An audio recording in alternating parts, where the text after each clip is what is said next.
Bonjour à tous, je m'appelle Kamo Yanyala, étudiant en troisième année I2S au Polytechnique de Nancy.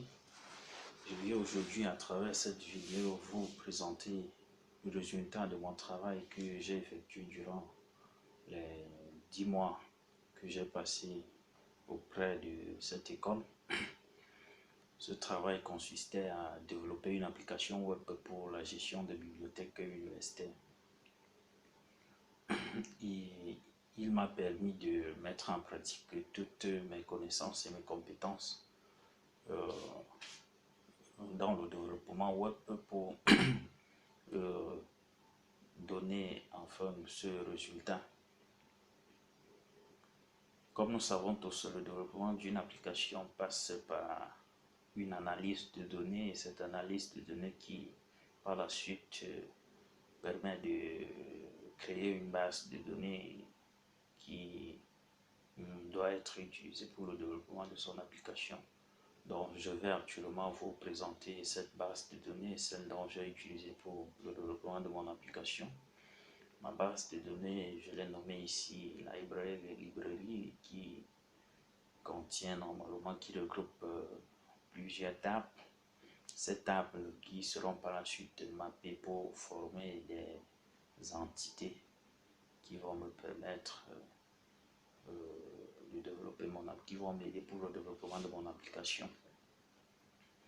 Pour entrer dans le vif du sujet, je vais lancer actuellement ma page de connexion, la page de connexion à mon application. Cette page de connexion va permettre à un étudiant déjà inscrit de se connecter grâce à son adresse mail et sa password, et pour un étudiant qui n'est pas encore inscrit, de s'inscrire et de se connecter. Donc là, je lance ma page de connexion, mon login. Et donc là, s'affiche cette page qui va permettre à un étudiant déjà connecté, déjà inscrit de se connecter, et à un étudiant non inscrit de s'inscrire, de se connecter. Prenons là le cas d'un étudiant qui n'est pas encore inscrit. Là, je choisis d'inscrire un étudiant. Son nom, je mets Alain. Son prénom, je mets Junior. Et son adresse mail, je mets une adresse mail valable, une adresse mail valide, je vais dire, car il va permettre par la suite de recevoir des mails lorsque l'étudiant doit, par exemple, effectuer une réservation ou un emprunt. Et là, quand l'étudiant s'inscrit, il est redirigé vers la page de connexion, et en ce moment, il peut se connecter. Et grâce à son adresse mail et sa password, et là, on tombe directement sur la page principale de l'application. Cette page principale de l'application qui contient normalement tous les livres de la base de données. Et pour chaque livre, on spécifie sa catégorie, son titre, le nom de l'auteur, l'édition et la quantité en stock. Pour les livres dont la quantité en stock est supérieure à 0, l'étudiant a la possibilité de les emprunter. Et pour les livres dont la quantité en stock est égale à 0, l'étudiant a plutôt la possibilité de les réserver. Donc, pour cet étudiant qui est connecté, il peut effectuer une demande d'emprunt, il peut emprunter ce livre. Et vu que l'étudiant s'est inscrit avec une adresse mail valable, si il essaie d'effectuer une réservation, là, une fenêtre de confirmation s'affiche, se rassurant que l'étudiant va exactement effectuer cet emprunt.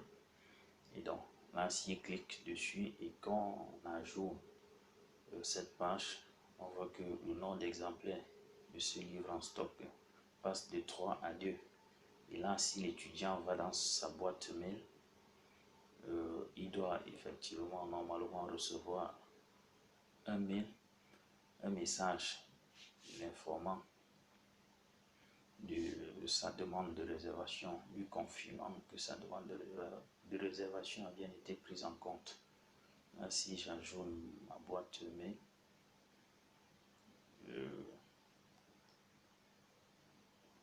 Je dois normalement retrouver là un message m'informant du fait que j'ai effectué une demande de... Non, ce n'est pas l'adresse mail valide ici.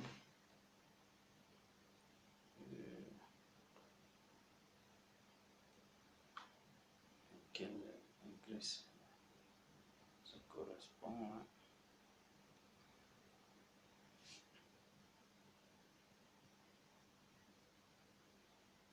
Excusez-moi pour le temps que ça prend, le PC est un peu lent.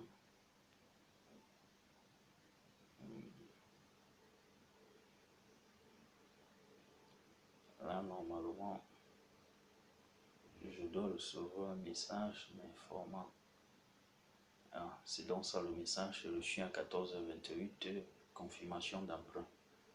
Dans ce message personnalisé, on m'informe que ma demande d'emprunt ait bien été prise en compte avec tous les détails du livre dont j'ai demandé à emprunter.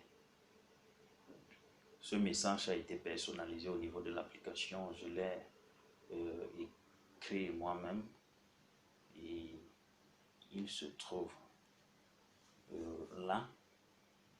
C'est donc ce message que l'étudiant reçoit avec toutes les informations du livre dont il a demandé à emprunter.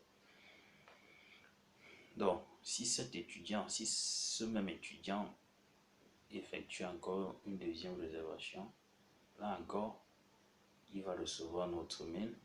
Et lorsqu'on ajoute, ça passe, le nombre d'exemplaires en stock passe de 2 à 1. S'il fait une troisième tentative, là, une fenêtre s'affiche l'informant qu'il ne peut pas réserver plus de 2 livres en un mois.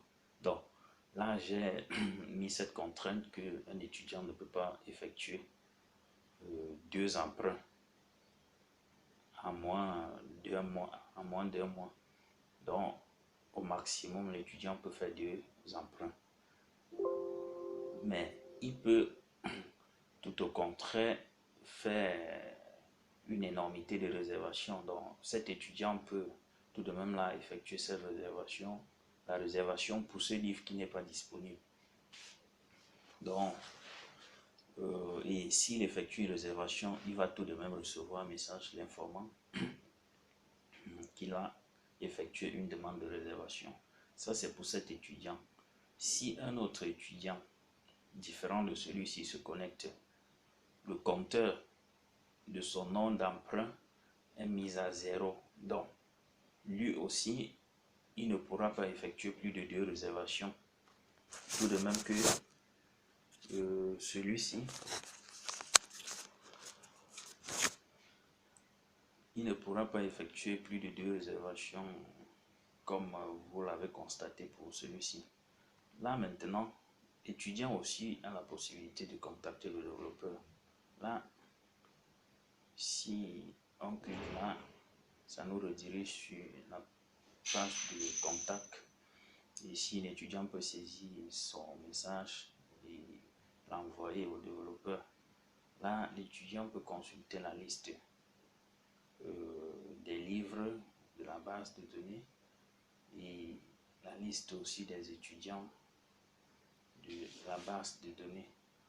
Et là, si on revient sur la page principale, l'étudiant peut faire la recherche des livres en fonction de la catégorie. Ainsi, clique Java, il a sur cette page uniquement tous les livres Java. Et là, cette fonctionnalité peut être testée également grâce à cette barre de recherche. Là, si je tape la Java, j'ai tous les livres Java. Là, si je tape PHP, j'ai tous les livres PHP. Là, c'était tout pour cette première partie.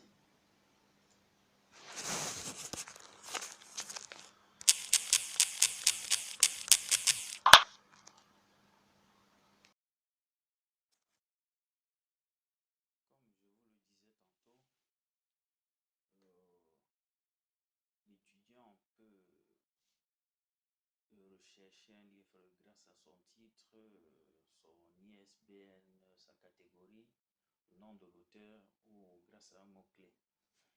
Et donc, là, actuellement, nous allons passer au test pour un administrateur, c'est-à-dire les fonctionnalités qu'un administrateur peut développer. Là, je me déconnecte en ce moment et je vais me reconnecter en tant qu'administrateur. Là, je saisis les informations de l'administrateur, les informations de connexion de l'administrateur.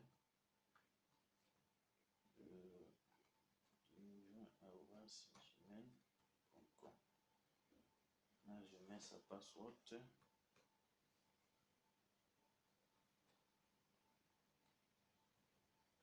Et là, je suis connecté en tant qu'administrateur. L'administrateur, comme l'étudiant, lui aussi, lorsqu'il se connecte, la page principale de l'application ne change pas, c'est la même. Juste que, en tant qu'administrateur, je peux ajouter un nouveau livre, ajouter un exemplaire d'un livre. Si je fais Add New Book, là, ça m'affiche une page où je crée un nouveau livre. Là, je peux supprimer ce livre. Êtes-vous sûr de vouloir supprimer ce livre? Là, j'annule parce que je ne veux pas supprimer. Éditer ce livre. Là, on a Edit Book. Normalement, là, je peux modifier. Puisque là, le nom d'exemplaire de ce livre, c'est 1. Je peux le mettre à 3. Si je fais un update et là, je reviens sur Home, on voit que le nom d'exemplaire de ce livre est passé de 1 à 3. Et pour ce livre qui actuellement est en statut réservé, si je veux le faire passer de ce statut à emprunter, là, il suffit juste que je modifie ces informations, je modifie son nom d'exemplaire. Donc là, je reviens dans ma table ici qui contient tous mes livres. Je fais Edit Book. Là, son nom d'exemplaire. Et quand je fais Edit Book, là, j'ajoute les champs de mon livre, du nouveau livre que je veux créer avec les informations du livre dont je veux éditer. Et là, par exemple, sur le champ auteur ici, ça m'affiche tous les auteurs qui sont dans la base. Ça va m'afficher normalement tous les auteurs de la base. Donc là, je choisis le nouvel auteur que je veux ajouter. Quant aux catégories, là, si je supprime par exemple, je peux choisir directement une catégorie ici, là. Et édition, j'ai toutes les éditions, j'ai choisi l'édition qui me convient, ainsi de suite. Là, si j'ajoute 2 exemplaires, on voit actuellement que, on va voir ici actuellement que ce livre, son statut est passé de réservé à emprunter. Ce n'est plus réservé parce que le nombre d'exemplaires cette fois-ci est supérieur à 0. Ce n'est plus égal à 0. La même chose pour un étudiant. Là, si on vient sur la table, la liste des étudiants, le développeur, l'administrateur a la possibilité de modifier les informations de cet étudiant, le supprimer de la base s'il veut, ainsi de suite. Une fonctionnalité très importante de cette application et qui est offerte à l'administrateur est que là, il peut voir toutes les demandes d'emprunt et de réservation qui ont été faites. Donc, à chaque fois qu'on effectue un emprunt ou une réservation, cela s'affiche ici. Donc, les informations, l'identifiant de l'étudiant qui a effectué cette réservation s'affiche là. La date où la réservation a été effectuée et la décision. Là, il peut soit accepter, soit refuser.